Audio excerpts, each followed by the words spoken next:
Oi, gente, eu sou Marilane Rabelo, sou mãe, produtora cultural, feminista e forrozeira, e estamos aqui começando a segunda temporada do Marilane Conversa. A gente fez a primeira temporada em 2020, lá na época da pandemia, então a gente fazia num formato live, né, que era um formato um pouco diferente desse aqui, cada um estava na sua própria casa, e a live naquela época, né, fez um boom porque a gente estava naquele momento de pandemia. E momento esse que eu devo confessar para vocês, tinha uma inocência maravilhosa de achar que o mundo tinha um protocolo de ação para esse tipo de situação. Eu achei mesmo que a gente tinha algumas coisas que a gente faria em comum para vencer um acontecimento global como esse, e a gente viu tudo que aconteceu. Então era um momento que a gente estava com uma insegurança danada do que era a nossa vida, do que seria aqueles dias, do que era aquele vírus, a capacidade de se contaminar nós e os nossos, né? E junto com isso um governo que tinha toda uma atitude bem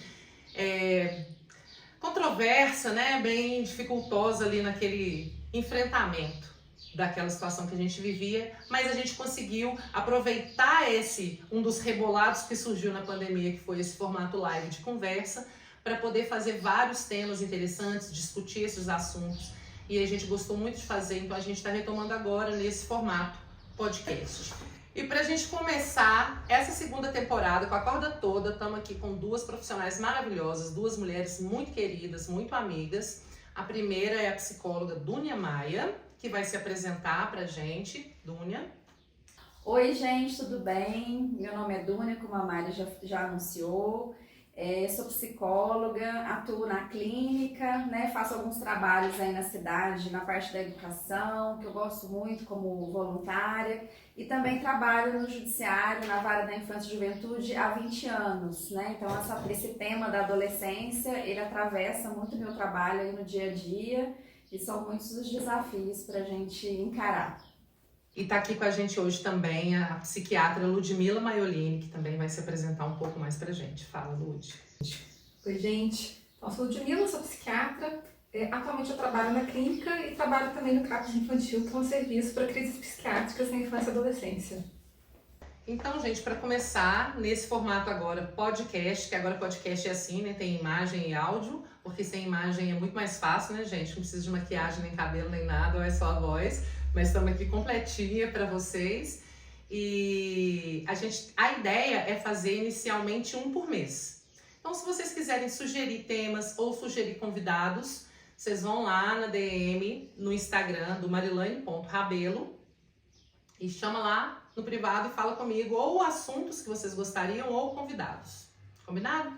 Então, para a gente começar o assunto específico de hoje, eu vou pedir a Dúnia para falar, porque quando eu convidei as duas, primeiro, a minha ideia era falar um pouquinho sobre esse pós-pandemia. Porque às vezes eu tenho a impressão de que, de maneira geral, é como se as pessoas tivessem apagado aquele momento da cabeça delas. Como se aquilo não tivesse acontecido. E a verdade é que aconteceu e deixou rastros, né? Então, a ideia inicial era falar sobre o que fica da nossa saúde mental, que já não era lá grandes coisas, depois desse processo da pandemia que pesou muito mais para todo mundo, com certeza. E aí a gente foi conversando um pouco e direcionamos isso para os jovens e adolescentes, que, é claro, todo mundo houve um sofrimento global, mas sofrimentos diferentes. Então hoje a gente vai recortar isso. Na hora de falar, escolher o tema, como que seria o nome da live, quem escolheu o nome, claro que foi a Dúnia, porque da outra também foi ela, que é maravilhosa para escolher esses nomes. Com certeza os nomes dos TCCs, tudo maravilhoso, os artigos, pleno. E aí eu queria chamar ela primeiro para falar como que foi o processo dela de chegar nesse nome da nossa live de hoje. Dúnia, por favor. Então, quando você trouxe a proposta para a gente conversar sobre a pandemia, né, o que aconteceu e que a gente não consegue ainda falar sobre o que aconteceu, é muito interessante, porque esses fenômenos assim traumáticos, né, tudo que é muito traumático, a gente não consegue falar de uma forma tranquila e nem muito rápido. Então isso exige um tempo de elaboração, né? E esses processos de elaboração, eles podem ser, às vezes, muito sofridos, muito difíceis, né? Se isso não tem minimamente um amparo, uma borda, né? Então, quando eu pensei no tema, porque você, né, queria dizer disso, muito relacionado com os adolescentes, né, com os jovens, eu falei, então vamos achar algo que a gente consiga minimamente nomear isso que aconteceu, para que a gente possa puxar a conversa por aí, né? Então, esse tema é muito mais uma nomeação, assim, né, de entrada, para que a gente possa puxar isso que você, né, quer trazer como um assunto. E aí eu propus, né, adolescências em risco, né? Então não é uma adolescência só, né? Porque os adolescentes, e aí a gente considera adolescente não só aquela idade ali que está prevista no estatuto, que é entre 12 e 18 anos incompletos, mas a gente vê hoje meninos cada vez mais novos entrando aí nos dilemas da adolescência, então com 10, 11 anos, que a gente considerava um pré-adolescente, né? Muito ainda, muito já mergulhado nessas questões da adolescência, da sexualidade, né? Que é um disparador disso, né? Sim. E a gente vê também muitos jovens, aí até de 30 anos ainda se debatendo com questões da adolescência, né? Então são as adolescências, não é uma adolescência só, né? E aí, quando a gente pensa nesses riscos, né, e eu acho que um grande risco para o adolescente é não ter aonde fazer contorno para o trauma, para o sofrimento, né, que eu acho que a pandemia trouxe um pouco isso, esse fechamento, né, de cada um na sua casa, cada um no seu quarto, cada um na sua tela, né, e aí a gente não pôde falar minimamente sobre isso, e a gente está tentando resgatar isso agora. A gente identifica um risco muito grande, né? Porque os adolescentes não têm esse desenvolvimento completo ainda como os adultos, né? Assim também como as crianças, né? Mas a adolescência é um período onde a própria questão orgânica, ela é um disparador, né? A Ludmila vai poder falar disso, muito maior do que nas próprias crianças, né?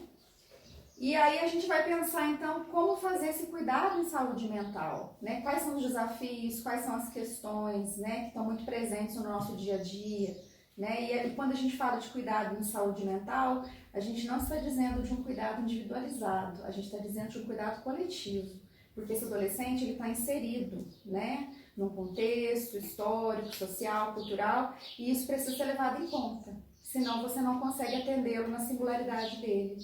Então passou por aí a minha ideia do tema. Eu entendo que a gente precisa também fazer vários recortes, e não vai dar para a gente fazer todos os recortes possíveis, né? Quando a gente diz que todos nós sofremos com a pandemia, é claro que as pessoas pobres sofreram mais, é claro que as mulheres sofreram mais, e aí os jovens, porque a coisa de estar isolado, para eles, tem um peso muito diferente, né? Eu tinha uma criança que foi virando pré-adolescente no processo aí da pandemia, e aí a gente vai observando tanto que a falta desse convívio social é muito diferente do que foi para mim, por exemplo. Né? Para nós que somos adultos, a gente lida com isso com uma facilidade maior do que essa fase, né? Consegue absorver daquilo ali. E quando você diz também, eles estão dentro de um contexto, eles estão dentro de um coletivo. E aí eu penso, qual que é esse coletivo? Como esse coletivo recebe e trata? Porque a Maria Fernanda, que é assistente social, ela sempre fala, né, que os jovens sempre estão à deriva, porque a gente se preocupa muito, a gente tem um olhar, uma atenção, um carinho com as crianças. O adulto a gente meio que se vira, a gente tem um amparo da terceira idade, mas os adolescentes, eles ficam ali meio que no limbo assistencial, e mais assim, do nosso olhar, do nosso cuidado. Eles já são grandes demais para ter o cuidado de como as crianças, mas ainda não são adultos o suficiente para poder lidar com o seu próprio sofrimento, né? Então eu queria que a Lud falasse também pra gente que ela está trabalhando diretamente nesse lugar, né? E tá lá há um ano, né, Lud? Como que tem sido a sua experiência lá? O que você tem sentido? Você não tem muito a comparação do pré com o pós-pandemia, mas você com certeza vai ter os seus indicadores que vão te apontar, né, como que foi esse impacto para eles, como que eles tá no pós. Como a Dunia disse, não é nem exatamente um pós-pandemia, que a gente ainda está muito recente, né? Mas enfim, como é que está esse momento na clínica? Eu acho que para a gente discutir a saúde mental dos adolescentes na atualidade, a gente precisa entender que a pandemia foi um trauma, sim, Só que a saúde mental das crianças e adolescentes já vinha piorando antes disso. E aí vem vários contextos, né? Na hora que a gente insere redes sociais, os indicadores que a gente tem já mostram que a saúde mental dos adolescentes vai caindo. Então, assim, o pessoal da minha geração para trás, né? O pessoal de 30 anos e mais jovem, são pessoas que estão tendo indicadores muito piores. Além disso, a gente tem algumas questões sociais, né? Assim, a nossa cultura atual, se a gente comparar aí com a história da humanidade, é claro que a gente tem muita facilidade hoje, a gente não está vivendo um período de guerra aqui no Brasil, a gente tem muitos confortos da tecnologia, mas a gente tem algumas questões que, se a gente pensar assim, em como é que se dá o desenvolvimento da criança e do adolescente, acabam pesando para essa faixa etária. Então, por exemplo, como a Dunia falou, a criança e o adolescente, para poder se desenvolver, ele precisa desse amparo, desse entorno. Precisa aí de um cuidador principal que está mais atunado com aquela pessoa, que vai sintonizar mais, vai estar lá assim, para fornecer um cuidado consistente o suficiente. Só que ele precisa sentir que ele está crescendo em um mundo em que ele está relativamente seguro, que ele tem algum amparo. E o que a gente tem hoje é uma cultura que está cada vez mais individualizada, né? Então está todo mundo tendo que morrer de estudar, se esforçar muito para trabalhar cada vez mais para poder ter alguma chance de algum conforto material na vida. Sendo que historicamente a gente tinha uma questão mais comunitária, de famílias se apoiarem, e o seu vizinho não era só um competidor, era uma pessoa que poderia estar aí para você se tivesse algum problema.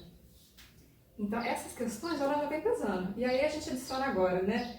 Esses ataques às escolas, crise climática, problemas de crise econômica e mais essa pandemia, né?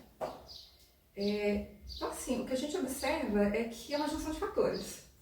Então, assim, a criança e o adolescente, cada vez mais, vai precisando desenvolver algumas habilidades, vai precisando aprender como que vai interagir com os pares, e nessa interação ela vai aprendendo a tolerância às frustrações, precisa de experiências práticas, de fazer coisas e falhar algumas vezes, tentar fazer de novo, melhorar. E assim a pessoa vai desenvolvendo essas capacidades de lidar com os problemas. Então, na hora que a gente coloca aí quase 2 anos de pandemia, a gente tem assim, mais uma comunicação de perigo para o cérebro desse adolescente. E na puberdade, é uma das fases, né, em que a gente tem mais modificações epigenéticas no nosso cérebro. O que é isso? A gente tem os genes, só que como que esses genes vão ser ativados ou desativados vai depender do nosso contexto. Então, quando a gente tem mais sinais de perigo na nossa vida, os genes que estão ligados à inflamação vão sendo mais ativados. E isso tem a ver com uma série de doenças mentais e doenças orgânicas também, por exemplo, doenças cardiovasculares. Essa pessoa ela precisa de uma segurança o suficiente em casa e sentir que na hora que ela começar a sair de casa e for virar um adulto que vai ter que trabalhar, se relacionar, sobreviver no mundo, que esse mundo tem alguns pontos de segurança também. Então, assim, na hora que a gente coloca a pandemia, essa pessoa vai ficar mais isolada, ela deixa de desenvolver algumas habilidades e uma janela que é importante. Então, assim, um pré-adolescente, ele tem coisas que ele precisa, tem umas tarefinhas que ele precisa cumprir para poder passar pela pré-adolescência. Muitas delas foram puladas. Quando a gente pega os transtornos de ansiedade, eles também têm um componente bem interessante, que assim, quanto mais você evita aquela coisa que você está ansioso para fazer, mais medo você tem de fazer na hora que você precisa. E o que a gente está vendo bastante agora é que vários adolescentes que às vezes já tinham uma dificuldade social antes da pandemia, estão com uma baita dificuldade de voltar para a escola. Então, assim, poderia ser uma dificuldade antes, mas agora virou uma fobia. E tem muita gente que até hoje não conseguiu voltar para a escola. Porque agora, na hora que volta, e muita gente voltou já para o ensino integral, né? Uhum. Então, você não estava indo para a escola, e aí chegou na escola, já tem que ficar lá o dia inteiro. Muitas pessoas não estão dando conta. É engraçado você falar isso. Eu atendo alunos da Escola São Sebastião, que estão no ensino médio. E aí eu faço oficinas de teatro do oprimido com eles, jogos teatrais, e também faço, às vezes, cineclube, às vezes a gente pega uma letra de uma música e comenta. E aí, gente, teve uma vez que eu levei uma proposta, porque também adolescente é essa bênção que gosta de reclamar de tudo, né? E aí eu levei uma proposta pra eles, eu falei assim, eles não vão querer, eles vão achar ruim, eles não vão fazer. Aí A ideia era a gente fazer um alongamento, um exercício de respiração, um pouquinho de meditação e depois eu ia fazer 30 segundos de massagem em cada um deles. Foi o exercício, a prática que eles mais amaram e pediam sempre. Tia, pode ser tia? Eu aguento, a gente chama de tia. Pode ser toda terça sim? Eu falei, não, vamos diversificar. Vamos fazer assim, uma terça a gente faz uma atividade diferente, a outra terça a gente repete. Então isso você vê... Outra coisa que eu percebo, eu sempre falava com eles assim, gente, vamos criar aqui um ambiente seguro? Porque toda brincadeira tem a ver com contato físico. E normalmente é num lugar mais agressivo. É num lugar mais de bater e tal. Mas eles não entendem aquilo como uma agressividade. Tá tudo bem. É brincadeira. Né? Então, assim, eu percebo que às vezes é um jeito de alguma carência que tá ali, que precisa do toque e que não dá conta e manifesta dessa forma. Teve um dia que a gente fez uma roda de conversa e eu perguntei assim, quando sabe aquela dor no coração que a gente sente lá? Quando dá isso em vocês, com quem vocês conversam? Quem é a pessoa de confiança de vocês? E a maioria não tinha essa pessoa de confiança.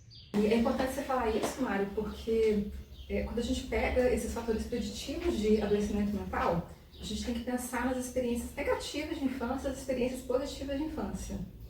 E a gente sabe que, assim, ter pelo menos um adulto que demonstre interesse em você, que cuide de você, que você possa ter segurança, é um dos fatores mais importantes para poder promover a resiliência. Então a gente percebe assim que mesmo os jovens que passam por coisas difíceis, quando tem esse adulto para poder conversar, esse porto seguro, eles têm uma chance a mais de conseguir sair com menos sintomas de adoecimento mental. Esse adulto não necessariamente precisa ser da família, né? Às vezes as pessoas encontram apoio em outros adultos, né? Um vizinho, uma professora, ou você acha que tem que ser alguém da família? Então, o que acontece? Aquela criança, né, quanto mais jovem, mais inserida ela vai estar no contexto familiar dela. Sim. E quando a pessoa é um recém-nascido, uma criança pequena, ela vai depender mais desse cuidador. Então, se ela não tem um ambiente propício nessa fase, isso pode causar algum dano. Agora, a pessoa já cresceu nesse contexto. Se ela tiver outros adultos na comunidade, pode ser um fator para ela conseguir superar isso que ela passou. Não quer dizer que ela não vai ter problema nenhum. Provavelmente vai ter algumas questões, mas pode se estruturar de alguma forma. Agora, mesmo a criança ou adolescente que tem esse adulto em casa que dá esse amparo, ter adultos fora da família que demonstram interesse, que demonstram algum cuidado, também são coisas que contam como experiências positivas de infância, que tem esse efeito de, como se diz, um para-choque assim, contra o estresse tóxico. Que interessante, né? E aí quando você falou antes também sobre a rede de vizinhos, eu lembro que quando eu era bem novinha, estava até comentando isso com a Flávia, quando eu era bem novinha, minha mãe trabalhava e eu ficava em casa sozinha. 9, 10 anos eu já ficava em casa sozinha, até minha mãe chegar. E assim, nunca houve algo dito. Minha mãe nunca chegou para nenhuma vizinha e falou, olha, passa um olho na Marilane. Nunca houve isso. Mas a rede existia porque sim. Eu morava numa coab, então era um tanto de família, todo mundo, né, nos prédios, e tinham muitas mães em casa. Então, não estava no mundo do dito, mas estava sempre no subentendido que se eu precisasse de alguma coisa, eu teria alguém ali a quem recorrer, né? E outra coisa também, Duni, que me remete a esse momento da minha adolescência, 13, 14, que a gente não tinha nada desses artefatos que a gente tem hoje comunicacionais, né? E televisão à tarde nunca foi muito interessante para mim, então a gente tinha aquele período de tédio, de vazio da tarde. Você já lavou as vasilhas, você já fez o dever, então sua mãe ainda não chegou, você tem aquele momento ali que eu ouvia uma música, às vezes tivesse outro adolescente disponível para conversar. E hoje eu percebo assim com a minha filha como é difícil não ter. Eles parece que tem que estar o tempo inteiro tendo que fazer alguma coisa. Quando você vê um TikTok de 30 segundos, 15 segundos, quando você vê uma timeline que sobe eternamente, e tudo isso, e aí fala assim, ó, acabou o tempo de internet hoje, não vai ver nenhuma série na TV. Aí fica um vazio, parece, então o que eu vou fazer? Como se fosse uma coisa que não pode, tipo, pode acontecer tudo, menos eu ficar nesse vazio, nesse não lugar. Que mostra um pouco dessa aceleração que a gente vive, né? Como é que você vê esse impacto na adolescência, principalmente? A gente está vivendo um tempo que é um tempo dos excessos, né? Isso para todos. E para os adolescentes isso traz um risco muito maior, né? Pelo fato deles não terem essa facilidade de se regular, de se autorregular com relação a esses excessos. Então a gente vê adolescentes numa extremidade, muito melancólicos, muito passivos, muito sem ação, até em estados depressivos, né? E a gente vê adolescentes na outra ponta, muito agressivos, já muitas vezes extrapolando os limites, inclusive ferindo, né, a questão do pacto social, das leis. Então eles estão muito perdidos nessa linha, né? E muito nessas extremidades. E está faltando essa possibilidade de regulação. E eu entendo que essa regulação, ela não vem sozinha, né? Esse anteparo, né, que a Ludmila trouxe, essas referências, elas são muito importantes para que ele faça uma borda e para que ele consiga lidar com esse tempo que muitas vezes é necessário para elaborar, né, as informações. A gente veio de um tempo onde as informações eram poucas, né? A gente tinha uma dificuldade, uma falta de acesso, às vezes dependendo do lugar que a pessoa morava, se não tivesse uma biblioteca, se não tivesse uma forma de acesso ali a livros, né? E hoje o conhecimento está na palma da mão, né? A gente tem muitas informações e não sabe o que fazer com isso. E os adolescentes muito mais, né? Então eles estão nesse tempo acelerado, com esse excesso de coisas, né? E se posicionando muito nessas extremidades, ou numa extremidade muito agressiva, muito que beira a violência, né? Porque isso vem de uma violência que eles também estão sofrendo pelo fato de não ter esse cuidado, né? Ou nessa passividade, nesse estado muito melancólico, e aí a gente tem risco de suicídio, uma série de coisas. E aí a gente vê a importância, né, de terem mediadores para que esse tempo possa ser vivido sem tanta angústia.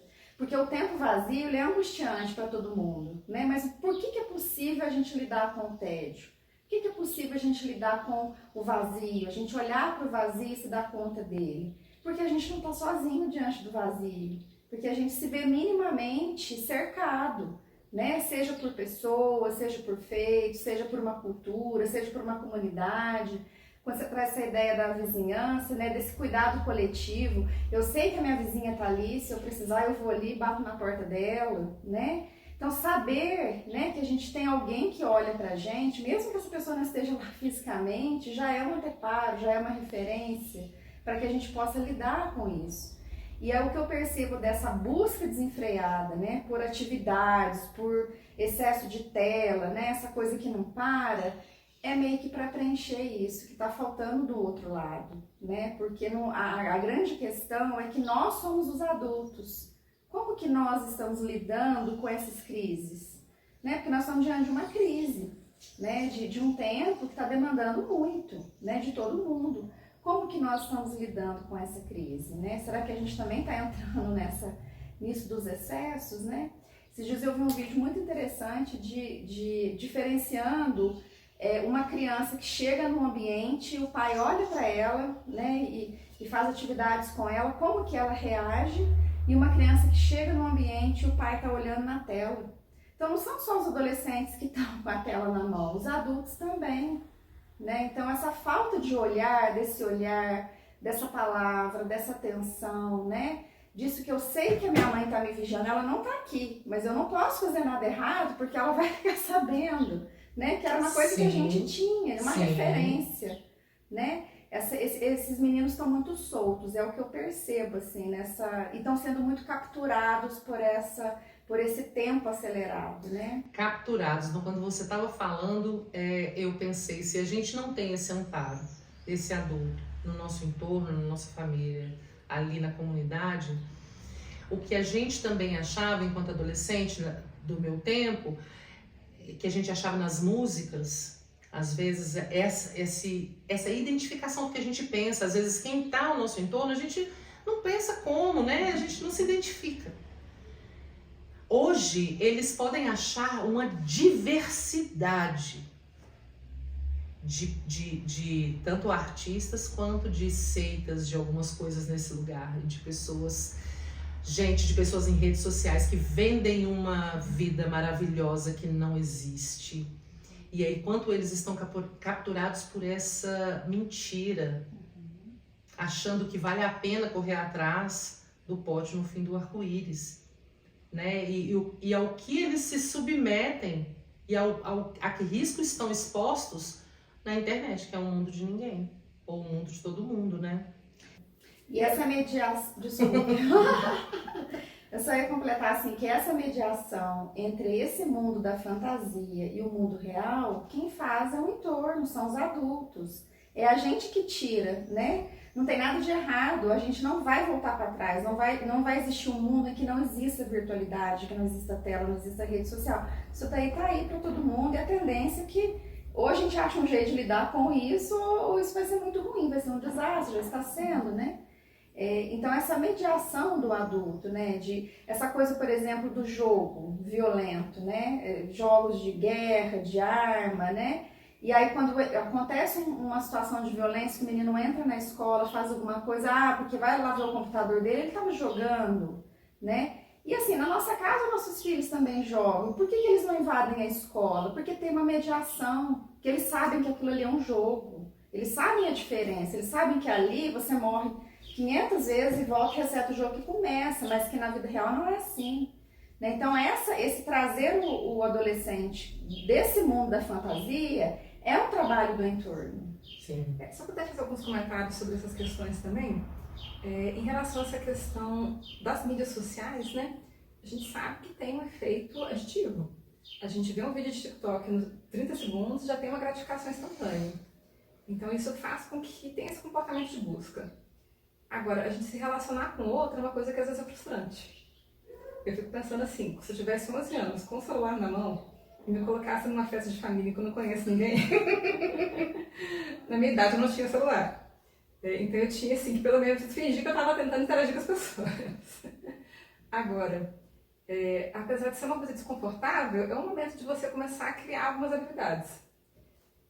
Na hora que a gente coloca essa coisa assim, que desloca a atenção, que te poupa de ter que fazer esse trabalho, você acaba não desenvolvendo isso. E a gente sabe que esse efeito aditivo ele funciona assim para adultos, para adolescente, para criança. E o mais preocupante é que, como funciona nesses polos diferentes, realmente pode ter dificuldade de estabelecer esse apego seguro. Quanto mais jovem a criança, mais exposta às telas, mais esse estabelecimento desse apego vai sendo prejudicado. Em relação a essas informações que tem nas redes, né, é muito importante a gente começar a falar mais disso, porque assim, a gente tem essa questão dos algoritmos que vão amplificar mais as vozes mais extremas.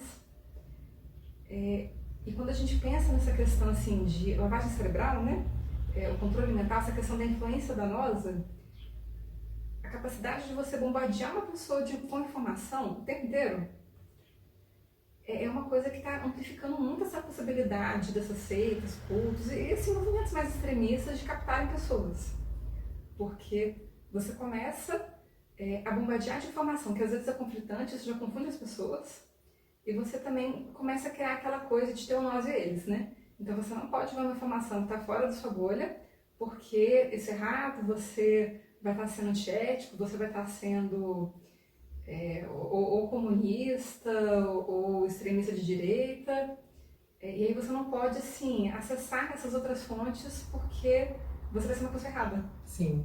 E quando a gente pensa nessa questão de influência danosa, a primeira coisa que é feita é você demonizar o outro lado, qualquer pessoa que pense diferente, porque isso vai fazer a pessoa ficar mais na bolha dela. Então, hoje a internet veio de bandeja para isso, né? E sabe uma coisa que eu penso? Assim, eu sou mãe de uma garota de 12 anos. Então, a minha filha tá na geração dos que nasceram com um smartphone na mão. Eu fico pensando quem serão os pais. Como que essa geração da minha filha, que pais eles serão? Uma vez que eles cresceram com esse smartphone, como eles educarão seus filhos? Com relação ao celular. Com relação a isso, como é que vai ser, assim, sabe? Esse limite que, igual a Dunia falou, não são só os adolescentes que estão, nós adultos também. E aí, às vezes, eu falo com a Malu, falo assim, filho, mas pra mim é uma novidade. Eu sou do tempo que tinha que esperar a música passar na rádio pra você gravar ela na fita, pra você ouvir ela de novo. Hoje em dia você só aperta o botão e ouve ela quantas vezes você quiser. Então, assim, pra mim esse aqui é a novidade. Você não, você nasceu dentro desse contexto, inserida aqui dentro desse contexto. Então, como que vai ser uma pessoa que já nasceu ali, que foi formada ali, como que ela vai lidar com isso quando for a vez dela de educar? Quando for a vez dela não é controlar, mas supervisionar, estar a par ali da educação do filho dela com essa relação com o smartphone, né? Eu acho que essa relação, essas relações entre pais e filhos, entre esses adultos de referência, né, e os adolescentes e as crianças, seja em que contexto for, eu acho que ela mudou. Assim, antes a gente tinha uma relação muito verticalizada, então a gente tinha algo que vinha de uma autoridade mesmo, algo que a gente nem questionava, a gente não perguntava por que eu tenho que fazer, por que eu não tenho que fazer, a gente fazia, né? Era um pouco imposto, né? E a gente não podia falar, a gente não podia questionar, né? Quando isso vai mudando, né? Principalmente com o advento da internet, que eu acho que mudou essa maneira da gente se relacionar, né? Então, antes, para eu pensar em ver um artista, era uma coisa impossível. Se fosse um artista internacional, então, nem no Brasil ele vinha, né? Hoje você está lá conversando com o teu ídolo lá na rede social, a gente não sabe se ele está respondendo, mas em tese você tem essa ilusão de que ele está ali te respondendo. Sim. Então, essa distância acabou, né? Essa coisa que era muito vertical, muito lá em cima, acabou. Hoje a coisa é muito mais horizontalizada, né? Mas não significa que a gente não precise ter limite, que a gente não precise ter esses anteparos, que a gente não precisa ter esse freio, né? E acho que a palavra melhor é limite mesmo. O limite, ele está para todos, né? Nós, como sociedade, temos um pacto social, nosso limite é a lei, ninguém pode fazer o que a lei não permite, né? O que a lei diz que não pode fazer, a gente não pode fazer, né? E eu acho que essa coisa do limite, para nós, ela foi colocada na nossa geração lá atrás de uma forma muito autoritária, e hoje a gente não está sabendo colocar limite mais, né? Os adultos estão se perdendo, né? Porque não querem que os filhos sofram o que eles sofreram de opressão, de não poder falar, de silenciamento, né? Mas não é só os pais, Dúnia, parece que as crianças também são diferentes. Sim. Você lembra que muitas vezes pessoas da nossa geração, vão dizer assim, no meu tempo bastava minha mãe me olhar. Sim. Com o jeito que ela olhava, eu já... Hoje em dia você olha, você xinga, você ameaça, você fala, o que foi? E a criança fala assim, Então eu percebo que essa dificuldade tá nos pais de colocar esse limite. O limite custa, a gente comentou um pouco sobre isso, o quanto que o limite custa para os pais manter esse limite, fala assim, não, é só até aqui, é só isso, não vai mais, não vai hoje, isso custa. E custa normalmente para a classe trabalhadora que já está cansada de tantas coisas, que acaba se rendendo, né? O famoso rampa não render, eles se rendem e permitem, são muito permissivos.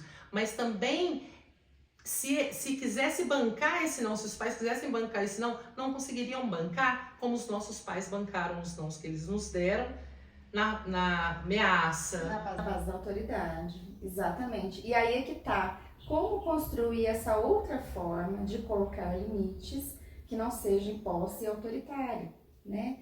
Então eu acho que isso passa muito primeiro, né? Por esse resgate dessa afetividade, que eu acho que foi uma coisa que a gente teve muito pouco na nossa geração. Os nossos pais nos deram o que eles sabiam dar, né? Sim. Mas acho que a gente tinha essa educação mais afastada, então eu acho que a afetividade é algo que enlaça, que dá esse entorno, para que quando você precisar sustentar ou não, isso seja menos difícil, né? Para o próprio adolescente, a própria criança entender. Então eu acho que hoje essa autoridade, muito entre aspas, né? Que seria uma autoridade necessária desse limite, né? Que está posto aí simbolicamente, mas também juridicamente, eu acho que isso só se sustenta se a gente faz vínculo. E aí o que a gente vê hoje em dia, né? Que os pais não estão adotando seus próprios filhos, né? E as crianças precisam ser adotadas, os adolescentes também, né? O que é adotar? É tomar para si, né? É se apropriar, dizer esse problema é meu, Isso aqui é problema meu. Se eu estou num lugar para fazer uma função, seja de pai, seja de mãe, seja de psicólogo, seja de médico, seja do que for, de professor, se eu estou ali para fazer uma função, né, para alguém que está numa fase tão difícil como é a fase da adolescência, né, eu preciso tomar aquilo para mim. Né? Eu não posso dizer isso não é problema meu, isso é problema do outro. Se eu estou ali, eticamente, eu tenho que tomar para mim. Né? Se eu não quiser que seja problema meu, então talvez eu esteja no lugar errado. Né? Então eu me questiono muito, é o que eu tento também dizer, né, quando eu sou chamada para falar em algum lugar, né? O que nós estamos fazendo aqui? O que exatamente estamos fazendo aqui? Né? Porque eu acho que essa apropriação, essa referência vem daí. A gente não mente sobre ser referência, não tem como eu querer ser referência se lá dentro, internamente, eu não tenho isso muito claro para mim. Né? Por isso que muitos pais e muitas mães não conseguem exercer minimamente o papel, a função de cuidado, a função de limite, né? Porque isso não está claro nem para eles mesmos, né? Como fazer, e muitas vezes a gente não pode nem culpá-los, porque isso é uma coisa aprendida, né? Não aprendida, né? Não é natural, né? Sim. A gente não é pai e mãe naturalmente, Sim. Isso não existe. E isso muda também com o tempo, o que é esse exercício, né? Eu lembro que minha mãe dizia, por exemplo, que os filhos, quando crianças, eles não poderiam se referir ao pai diretamente. Se referir ao pai é conversar com o pai. Ela falou, seu pai, como é que tá aquele negócio? Não, você não é responder, xingar nem nada, é só conversar. Visita estava em casa, não aparecia, não triscava na sala, né, na cozinha, onde a visita tivesse, o filho não aparecia. E hoje em dia, a sensação que eu tenho muitas vezes é que quando você está como visita, é como se você estivesse disputando a atenção. A criança já não gosta da visita porque está disputando a atenção ali da mãe, né?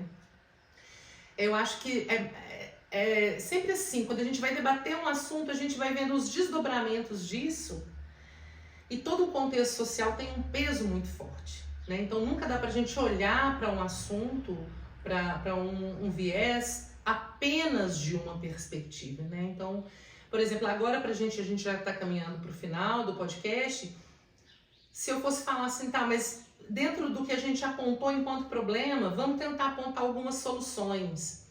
Então, assim, elas vão dentro da condição do que alguns pais podem ter já de preparo dentro deles, alguns pais não vão ter isso mesmo para dar, e algumas vezes quem vai ter que atuar é o Estado. E aí o Estado atuando, ele atua através de que profissional, com que condições? Uma coisa que eu vejo muito, eu sempre falo isso com a Fernanda, o quanto que a gente precisava olhar para os profissionais públicos mesmo, é que quando você está dentro da rede e você quer ser um bom profissional, você quer fazer um bom trabalho naquilo ao que você foi contratado para ser, o quanto que isso é adoecedor. Porque o sistema parece que ele não te dá condição nenhuma para que você exerça o que você está ali para exercer. E quando a pessoa tem a consciência, o desejo, a vontade de executar de fato ao que ela se propôs de estar ali trabalhando, ela adoece, vai adoecendo, né? Então, assim, eu não sei para onde a gente poderia apontar, mas eu queria passar a fala para vocês, mas nesse lugar, assim, dos apontamentos do que é possível, de quais são as possibilidades que a gente tem enquanto rede, enquanto família, enquanto Estado, enquanto o adulto do rolê, né, para minimamente estar atento às demandas desses jovens, para poder ser, de alguma forma, esse amparo que eles precisam. Então, assim, uma coisa que a Júlia falou, que eu concordo plenamente, que o maior foco é nessa questão do vínculo. Então, para poder possibilitar o vínculo, a gente tem que ver, assim, o que está pedindo, na verdade, né? Qual que está sendo o problema, a barreira que está naquele relacionamento que está afastando as pessoas. Então, isso pode ser uma questão, assim, de traumas dos pais, pode ser uma questão de contexto social. Eu acho que quando a gente discute essa questão de parentalidade, é muito importante a gente entender que não necessariamente essas dificuldades são uma falta de amor. A pessoa pode ter muito amor de sobra e poucos recursos. Pode ser uma pessoa que está tendo que trabalhar 2 empregos, criar o filho sozinha, passando por uma situação de discriminação social, perder uma pessoa da família, e ainda tem uns traumas de infância que ela não pode pagar para terapia para resolver. Então, assim, essa pessoa pode amar muito o filho, mas provavelmente vai ter um impacto ali por conta de aplicação de recursos. Então, acho que a gente precisa olhar para as famílias, como é que a gente consegue amparar mais as famílias, oferecer mais tratamento e cuidado para esses pais, fortalecer os vínculos comunitários dessas pessoas, investir na primeira infância, que assim, é a janela crucial de neurodesenvolvimento. Então, isso aí seria o principal. E criar pontes para essas adolescentes e crianças na hora que eles vão crescendo, né? Porque essa pessoa ela vai para o mundo. Então, como é que a gente consegue favorecer relacionamentos com adultos fora de casa, né? Esses modelos. Talvez vocês tenham essas figuras na adolescência, mas assim, na adolescência a gente começa a questionar um pouco os pais, né? Sim. A gente quer, assim, modelos diferentes, quais são as alternativas, né? Isso é que eu já conheço.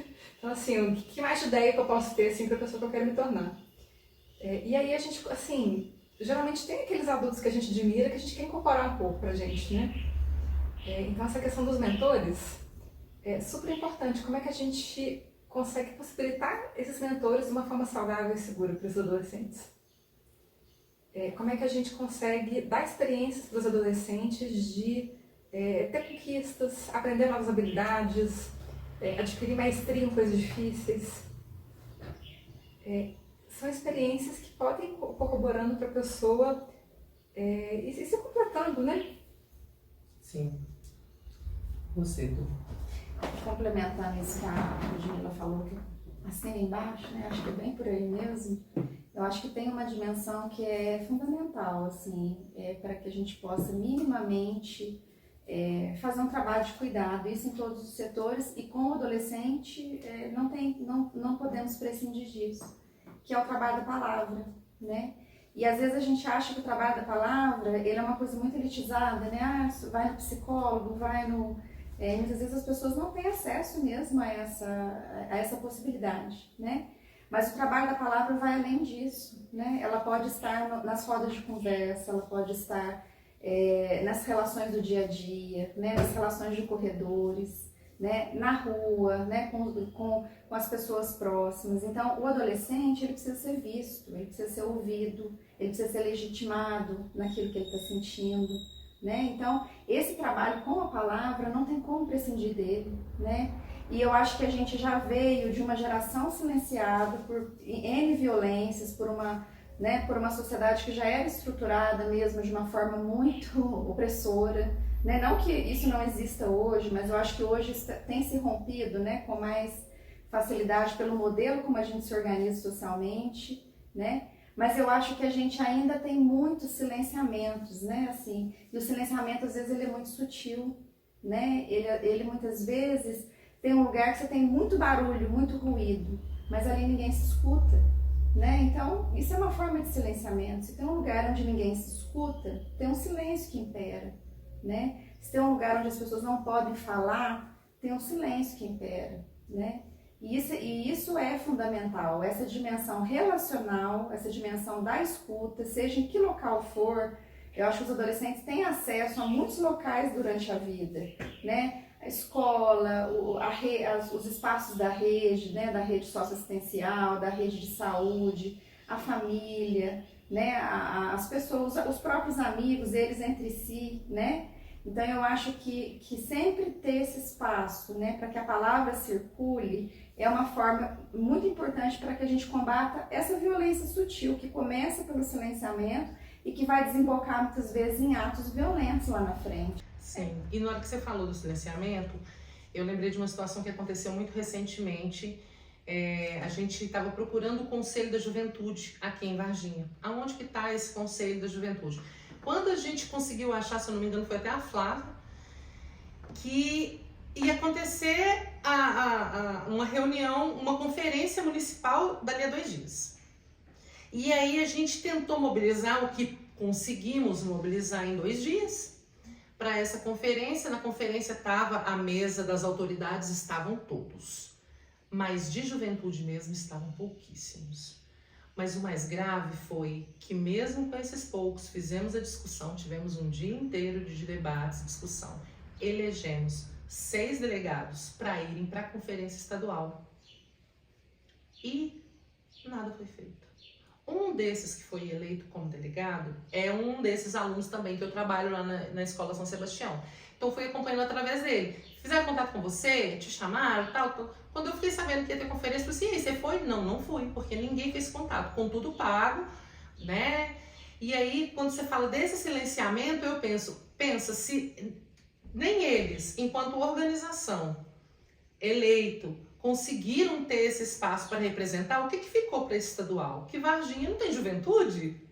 Não tem uma juventude que queira dizer, que tenha algo para dizer, que queira ter um representante lá reivindicando alguma coisa, levando as suas questões? Então, assim, olha para você ver, esse silenciamento ele está em tantos departamentos que nem nisso que seria um movimento da própria classe, que seria um movimento dos próprios jovens que tinham esse espaço, esse lugar onde se manifestar, nem isso eles conseguiram. Então, assim, eu acho que esse ponto da gente não invisibilizar, e outra coisa que você falou também, Dúnia, sobre validar os sentimentos deles. Às vezes, adolescente, eles são muito superlativos, né? Tudo é muito, tudo é um grande desastre, é um grande acontecimento, e às vezes a gente tende a falar assim, nossa, mano, nem é isso tudo. Né? Então, mas quando a gente fala isso, às vezes a gente acha que está acalmando e na verdade a gente está desmerecendo aquele sofrimento, falando, nem é motivo para tanto, meu amor. Você já viu o filho que fica doente e a gente fala assim, isso daí não é nada. Porque você, como diz a minha amiga, a mãe tem uma intuição, quando é alguma coisa grave a gente sabe, né? E às vezes o menino tá lá reclamando, mas quando você diz para ele que não é nada, né?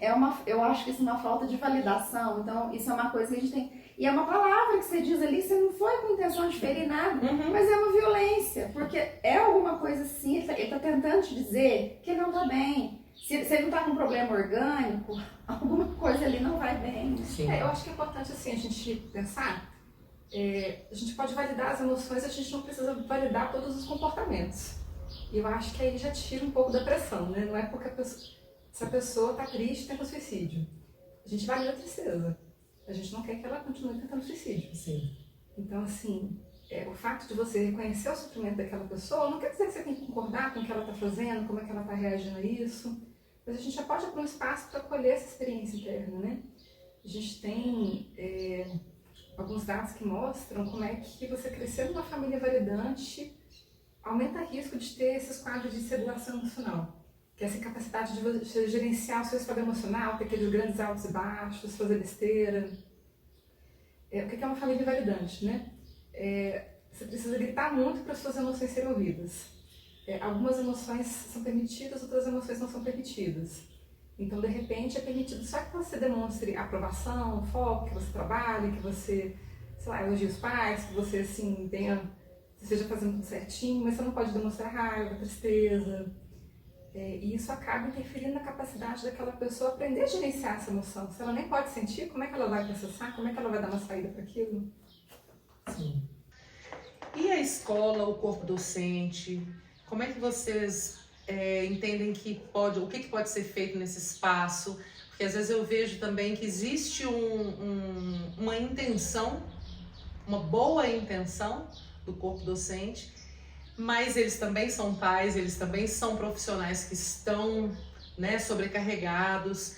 Mas quais espaços que a gente consegue criar nesses lugares, no lugar da escola, que para a criança e para o adolescente que está na escola, né, é um lugar onde ele passa bastante tempo do dia dele. Principalmente quando a Lud falou, né, integral, no período integral, almoço, faz as refeições. Então são pessoas que eles convivem por muito tempo, né, durante a semana. Como é que vocês veem esses profissionais, a importância desses profissionais da educação na vida dos adolescentes? A escola ela pode ser uma fonte alternativa assim, dessa estrutura, dessa comunidade, desses modelos. E quando a gente fala dessa questão da importância assim, da escola na formação do aluno, dessa formação psicossocial, não só educacional, né? A gente nem está falando dessa questão assim, de ensinar em quem que vai votar, em como é que tem que pensar. Não é essa questão ideológica. É uma questão de realmente você sentir assim, que você tem uma comunidade. Tem outros adultos ali que estão olhando para você, que podem assim, conversar com você, que podem ser referência. Você ter os outros alunos, essa experiência de socialização. Então, assim, é um ponto importante de integração. Até quando a gente pensa nas integrações coletivas, a gente já tem um tanto de criança reunida ali. Então, potencialmente, A gente pode usar isso para, por exemplo, discutir essas questões de saúde mental, como é que a gente assim, se acalma quando a gente está muito agitado, como é que a gente se relaciona melhor, como é que a gente lida com dificuldades em comum. Então, assim, é um ponto importante, mas a gente precisa cuidar das pessoas que estão ali trabalhando, porque os professores hoje eles têm que lidar não só com essa demanda educacional, mas com toda essa questão de impacto na saúde mental dos adolescentes, questões de comunidade, né? Então, violência na comunidade, privação de recursos, acaba que tudo tá ali, né? Sim. Acabam assim, tendo esses problemas de comportamento, atraso de desenvolvimento que dificultam bastante esse trabalho. Às vezes essa falta do apoio social, familiar, também vai dificultando cada vez mais o trabalho deles. E quanto mais complexo fica o trabalho, quanto mais vão aumentando as demandas, mais a pessoa tem que se dividir ali em várias coisas, e maior a chance de ela não dar conta. Sim. Eu vejo que, assim como a adolescência ela é um termômetro social para a gente pensar o que não vai bem socialmente falando. Então, assim, a adolescência é um bom lugar para a gente olhar, para ver aonde a coisa está degringolando, onde a coisa não está indo bem, né? A escola também é um espaço que funciona como um termômetro, né? Então, tudo isso que a gente vê na escola é como se a gente visse numa tela, né, o que não vai bem socialmente, né? Então, se a gente vê a violência na escola, é porque a violência está posta socialmente. Se a gente vê o adoecimento na escola, porque isso está posto socialmente também, assim como outras questões, né? E eu acho que como lugares, né, que dão esse termômetro para a gente poder entender como é que a coisa tá funcionando, ela também pode ser um lugar onde a gente vai buscar a solução, a gente vai achar, né? Gente, que vento é esse? Eu achei que É chover. Um lugar onde a gente está buscando a solução. Podemos? Podemos. Esse lugar onde a gente pode olhar, né, para o problema e buscar possíveis saídas, construir possíveis saídas, né? Não tem resposta pronta, né? Quando a gente olha, eu costumo dizer muito assim, quando eu trabalho com professores, que a gente não pode romantizar o trabalho deles como se eles fossem, né, salvadores, ali, super-heróis e vão dar um jeito no que não tá bom, porque eles são seres humanos, como os demais que estão ali, os alunos também, né? Mas eu acho que é essa troca, eu acho que é essa possibilidade de dizer o que não vai bem, né? Essa troca de saberes entre eles, né? De práticas entre eles, os professores, e essa possibilidade de se passar pelos alunos também, né? Esse termômetro de dizer para os alunos por que a coisa não está indo bem para ele também, ou para eles também no conjunto, né? Vai surgir coisas que às vezes ninguém sabia, né? Ninguém sabia onde que a coisa começava, né? Onde o problema começava, e às vezes numa fala de um adolescente você vai identificar. Então é aqui que eu tenho que mexer, é por aqui que eu tenho que ir. Né? Então retoma essa coisa do silenciamento. Né? Eu acho que quando a gente consegue lidar minimamente, trazendo para a palavra aquilo que precisa ser dito, né? Fazendo contorno com a palavra, fazendo contorno com as nossas ações ali do dia a dia, pequenas ações dentro do contexto escolar, né? Que eu acho que um vai ajudando o outro, né? Isso cria alternativas e não é nada muito grandioso, né? Eu falo que a maior ferramenta, a ferramenta de última geração que eles precisavam não é notebook, não é tecnologia, mais tecnologia do que já existe, né? Mas é resgatar esse vínculo, é resgatar essa dimensão do vínculo, essa dimensão da palavra, essa dimensão da escuta. Em relação a essa questão de não romantizar o trabalho, isso me fez pensar também que assim, quando a gente está lidando com profissões que envolvem cuidado, ainda mais cuidado com criança e adolescente, a gente tende, assim, justamente isso, a romantizar, achar aquela coisa linda, que a gente tem que fazer, que, assim, que a gente é uma pessoa boa, colocar um valor moral nisso, né? E eu acho que a gente, às vezes, não abre muito espaço para a pessoa ter emoções difíceis. E se a gente não abre esse espaço, essas emoções, elas não vão desaparecer, essas emoções, elas vão ficar caladas. Me chamou muita atenção, por exemplo, quando começaram a ter esses ataques, né? Como é que eram as notícias quando eles entrevistavam os professores. Todo mundo falando assim, nossa, eu tô pronto para voltar, isso não vai me abalar. Assim, só mostravam essas entrevistas.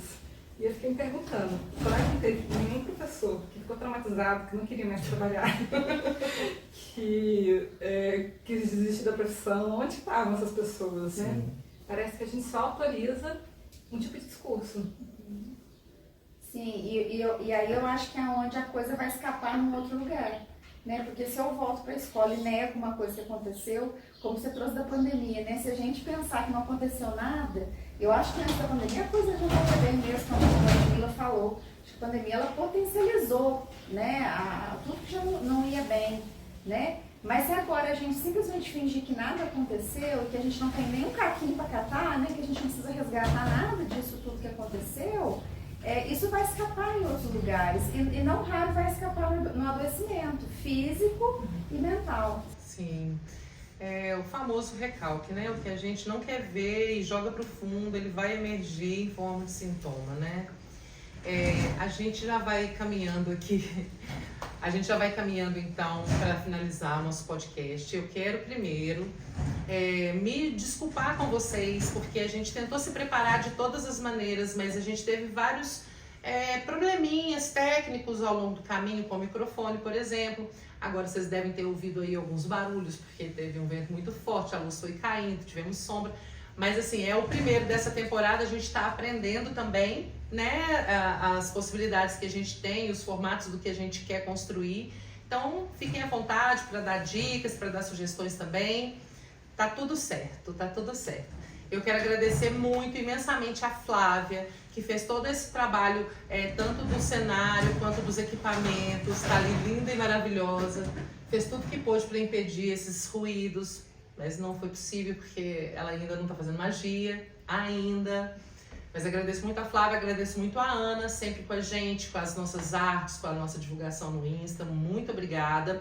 Obrigada a todos vocês, todas vocês que acompanharam, que se interessaram pelo assunto, assistiram a gente até agora. Muito obrigada mesmo, principalmente por essas duas lindas e maravilhosas que aceitaram o convite e vieram aqui falar tão lindamente.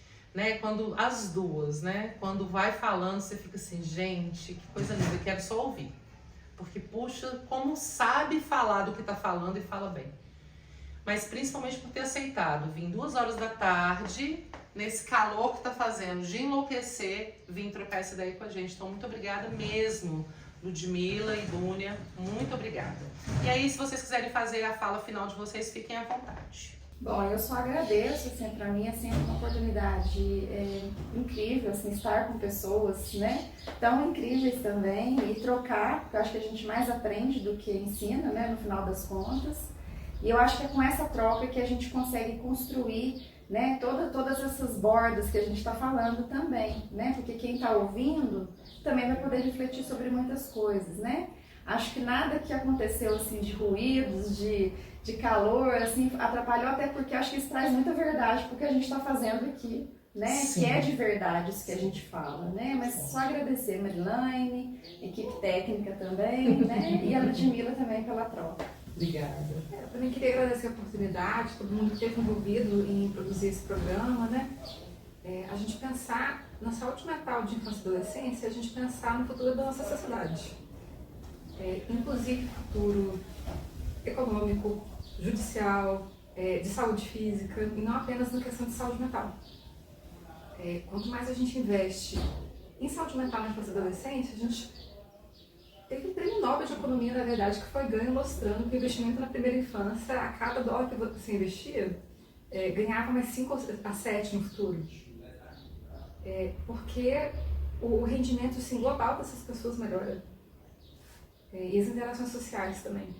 Então, assim, tem uma de fundamental importância. Eu acho que se a gente quiser salvar dinheiro, na verdade, a gente tem que investir em toda a adolescência. E, infelizmente, essa é a realidade. A gente precisa comprovar com números e números que se referem a cifrões para provar que uma coisa é boa. E aí a gente prova que uma empresa que valoriza seu funcionário, que cria espaço para esse funcionário educar seus filhos, que dá essa liberdade da mãe amamentar, que faz um exercício físico, que dá um treinamento capacitante para ele ali. Tudo que é investido no pessoal retorna em números. E se é em números que as pessoas sabem negociar, que a gente então negocie em números e cifrões. Porque no fim e ao cabo, se trata da gente, da nossa sociedade, como a gente interage, como a gente vive, o mundo que a gente vai deixar depois que a gente passar por ele. O mundo que a gente vai deixar para os nossos entes que a gente ama, que estão vindo, né? Eu tô com 2 sobrinhas grávidas agora, por exemplo. Que mundo que é esse que essas crianças vão nascer, vão crescer e continuar aí a nossa jornada, a jornada da nossa espécie, né?